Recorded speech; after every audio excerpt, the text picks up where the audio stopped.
District and session جج کے سامنے کھڑی یسریٰ اپنے گناہ پر بالکل بھی پشیمان نہ تھی، گویا اس نے اپنی پوری زندگی میں کوئی غلطی کی ہی نہ ہو۔ کمرہ عدالت میں موجود سبھی لوگ یسریٰ کے گناہ کی وجہ جاننے کے لیے مسترب تھے۔ گناہ تو ثابت ہو چکا تھا، مگر اب اس کی ریزن جاننا باقی تھا۔ ڈسٹرکٹ اینڈ سیشن جج نے اپنا قلم اٹھایا، مگر اس کی بے چینی نے پھر اس کو فیصلہ کچھ لمحوں کے لیے محفوظ کرنے پر مجبور کر دیا۔ کچھ دیر تک تو جج صاحب اس کے جواب کے منتظر رہے، پھر فیصلہ سنانے لگے۔ تمام تر ثبوت، فرانزک لیب رپورٹ اور فنگر پرنٹ کے مطابق مجرمہ یسریٰ نے اپنی ماں، باپ اور بہن کو ان کے منہ پر تکیہ رکھ کر، جس سے ان کی سانس بند ہو گئی، ناحق قتل کیا۔ اس واردات میں یسریٰ کے خامد شہریار نے بھی اس کا ساتھ دیا، لہذا دفعہ 302 کے تحت یسریٰ کے صبر کا پیمانہ لبریز ہو چکا تھا۔ اس سے پہلے کہ جج صاحب اپنا فیصلہ مکمل کرتے، بول اٹھے، میں عدالت سے کچھ کہنا چاہتی ہوں۔ کمرہ عدالت میں موجود تمام لوگ یسریٰ کی طرف متوجہ ہو گئے۔ وہ بولی، میرا تعلق ایک امیر خاندان سے ہے، مگر مجھے ایک غریب سے محبت ہو گئی۔ میرے والدین کبھی بھی اس رشتہ کے لیے راضی نہ ہو رہے تھے۔ میں نے اس کے ساتھ کورٹ میرج کر لی۔ مجھے لگا تھا کہ ایسا کرنے سے والدین تھک ہار کر اس رشتے کو تسلیم کر لیں گے، مگر وہ پھر بھی رضامند نہ ہوئے۔ میں اور میرا خاوند کرائے کے گھر میں رہنے لگے۔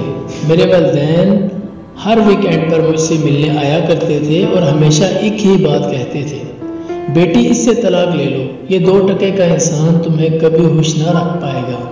اور ہر بار میں اس بات کو مذاق میں ٹال دیتی۔ وقت گزرتا رہا اور ہمارے ہاں چاند سے بیٹی کی ولادت ہوئی۔ میرے والدین بھی اپنی نواسی سے ملنے آئے، مگر آج بھی ہمیشہ کی طرح پرانی باتیں، بیٹی اس سے طلاق لے لو۔ اب کی بار میں نے اپنے خاوند سے اس بات کا ذکر کر دیا اور بتایا تو وہ کہنے لگا، اگر ایسی بات ہے تو قتل ہی کر دو ان کو جو ہمیں جدا کرنے کے خواہشمند ہیں۔ مگر اس سمے میں نے مذاق سمجھتے ہوئے جواب دیا، ہاں تم صحیح کہہ رہے ہو، جانے کب ہمارا ارادہ پختہ بن گیا ان کو قتل کرنے کا۔ دل تو شاید تمام احساسات سے محروم ہو چکا تھا۔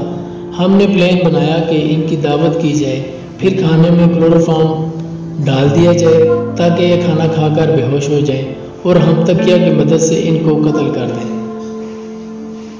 ہم نے جیسا سوچا ویسا ہی ہوا، مگر افسوس، صد افسوس، مجھے ہرگز اپنی چھوٹی بہن کو قتل کرنے کا ارادہ نہ تھا، مگر وہ بازید تھی کہ اپنی بانجی کو ملے گی۔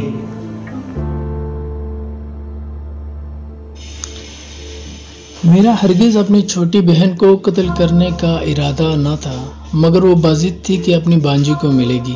بس مجبوراً ہمیں چھوٹی کو بھی رستے سے ہٹانا پڑا کہ پردہ قائم رہے۔ مجھے اپنے والدین کے قتل کا کوئی دکھ نہیں، فقط چھوٹی بہن کا ہے۔ نہ میرے والدین میری زندگی میں دخل دیتے اور نہ ہی اپنی جان گنواتے۔ کمرہ عدالت میں موجود تمام لوگ اور جج صاحب یسریٰ کی طرف انگار بھری نگاہ سے دیکھ رہے تھے، جو اپنے کیے گئے فعل پر شرمندہ ہونے کے بجائے مسرت کا اظہار کر رہی تھی۔ جج صاحب نے اپنا فیصلہ مکمل کرنے کے لیے پھر سے قلم اٹھایا اور کہنے لگے، تم دونوں کو زیر دفعہ 302 کے تحت یہ عدالت سزائے موت کا حکم صادر کرتی ہے، مگر چونکہ تمہاری بیٹی ابھی بہت چھوٹی ہے، اس بنا پر تم دونوں کو 10 سال بعد سزائے موت دی جائے گی اور بچی کو 10 سال بعد لواحقین کے سپرد کر دیا جائے گا۔ ختم شد۔